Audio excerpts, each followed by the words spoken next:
Assalamualaikum warahmatullahi wabarakatuh.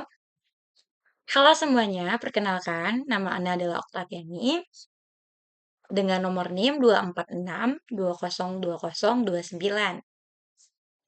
dari Prodi Ekonomi Syariah semester 3. Oke, di video kali ini kita akan membahas sedikit tentang sejarah peradaban Islam yang mana yang kita bahas di sini adalah perkembangan sosial dan politik dinasti di masa Abbasiyah. Pernah nggak sih kalian itu kepikiran, kenapa sih banyak istilah ilmiah pakai bahasa Arab? Misalnya kayak aljabar, algoritma, kimia.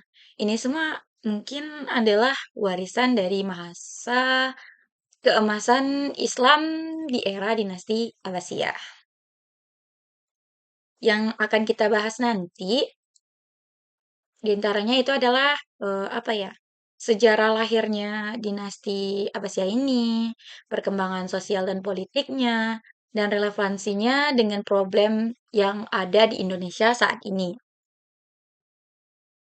Mari kita coba buat explore konsep dasarnya, mungkin tentang sejarahnya mungkin ya. Jadi dinasti Abbasiyah ini berdiri di tahun 750 Masehi. Revolusi Abbasiyah itu menggulingkan dinasti Umayyah.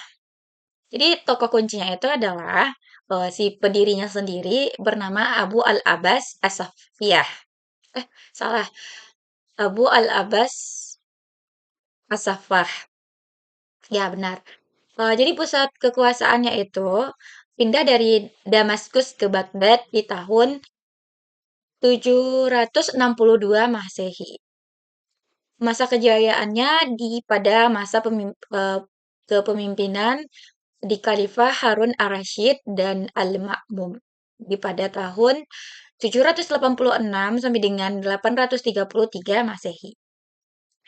Jadi ini ada masa-masa suram, yaitu masa keruntuhannya. Dinasti Abbasiyah ini berakhir di tahun 1258 Masehi, itu dihancurkan oleh Mongol. Dinasti Abbasiyah itu muncul karena ketidakpuasan terhadap diskriminasi Umayyah. Mungkin pada di zaman Umayyah itu lebih pro ke apa ya, ke Arab, ada diskriminasi yang mana orang non-Arab diperlakukan tidak adil. Orang Arab itu bisa kita sebut dengan mawali. Jadi mereka juga pakai slogan kembali ke ajaran murni Islam dan keadilan untuk semua muslim. Jadi perkembangan sosialnya itu teman-teman, eee, yang pertama itu ada multikulturalisme dan integrasi sosial. Dinasti ini sangat inklusif, Arab, Persia, Turki, Barbar semuanya dapat posisi yang penting. Seperti yang kita bahas tadi, Mawali, Muslim non-Arab itu sendiri, ada terjadi kesetaraan sosial, di mana mereka juga bisa jadi menteri, ulama, bahkan komandan militer. Dan Baghdad sendiri pun menjadi melting pot peradaban dunia. Yang selanjutnya itu ada sistem pendidikan dan ilmu pengetahuan. Ini adalah masa-masa keemasan.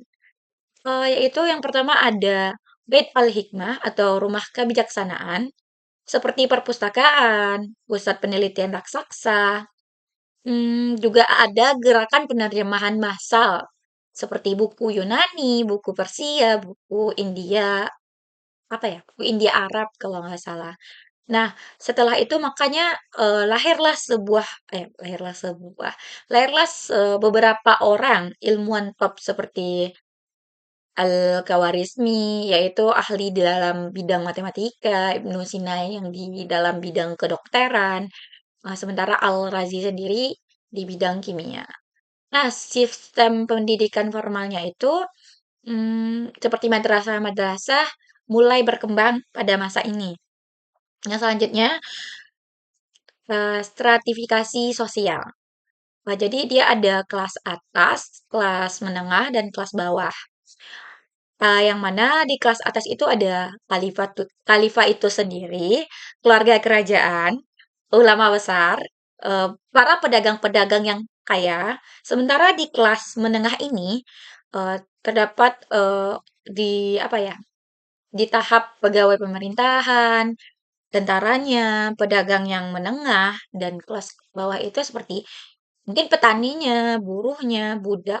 Tapi perlakuan budak di sini lebih manusiawi sih, seperti maksudnya perlakuan budak di sini tuh lebih manusiawi ketimbang di zaman masa dinasti Umayyah. Nah, selanjutnya kita masuk ke apa ya? Ke kehidupan urban. Baghdad itu jadi kota terbesar di dunia dengan jumlah mungkin kira-kira sekitar 1 juta penduduk. Pasar jadi mulai rame dan rumah sakit pun juga lebih bagus daripada yang sebelumnya. Terus juga ada taman publik. Nah, jadi di sini juga ada standar hidup yang tinggi. Mungkin yang sebelumnya air bersihnya belum mencukupi, sekarang sudah cukup. Terus ada sanitasi, terus jalan juga udah beraspal. Misalnya kita masuk ke perkembangan politik. Struktur kekuasaannya, yaitu khalifah, itu adalah merupakan pemimpin tertinggi maupun di segi agama ataupun politik. Misalnya ada wazir, perdana menteri, itu merupakan tangan kanan khalifah yang untuk mengurus administrasi.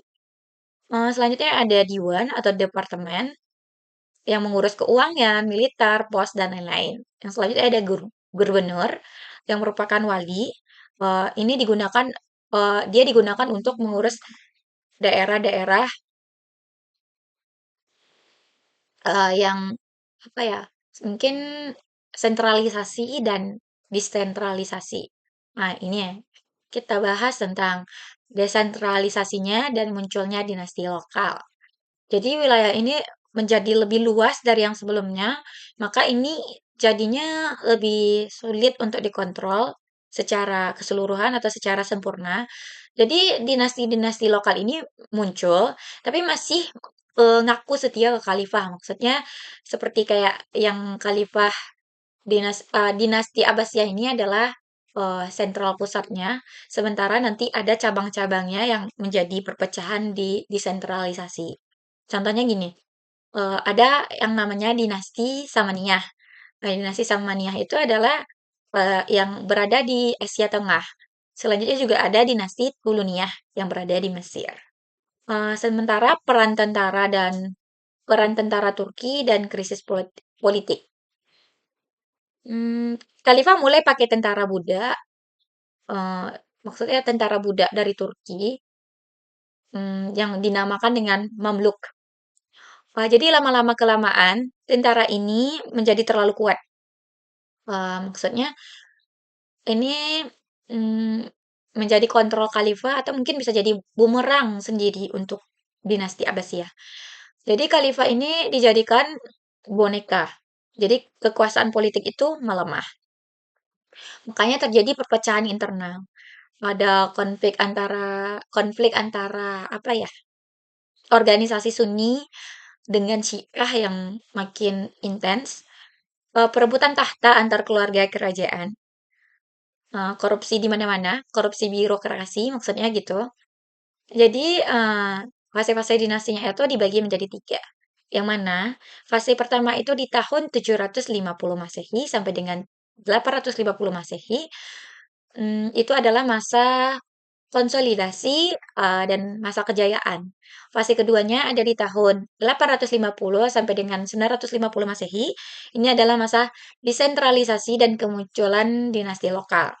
Dan fase ketiga, di tahun ya, di tahun 950 sampai dengan 1258 Masehi. Ini adalah maksudnya bukan hari, maksudnya masa kemunduran dan akhir era dinasti Abbasiyah.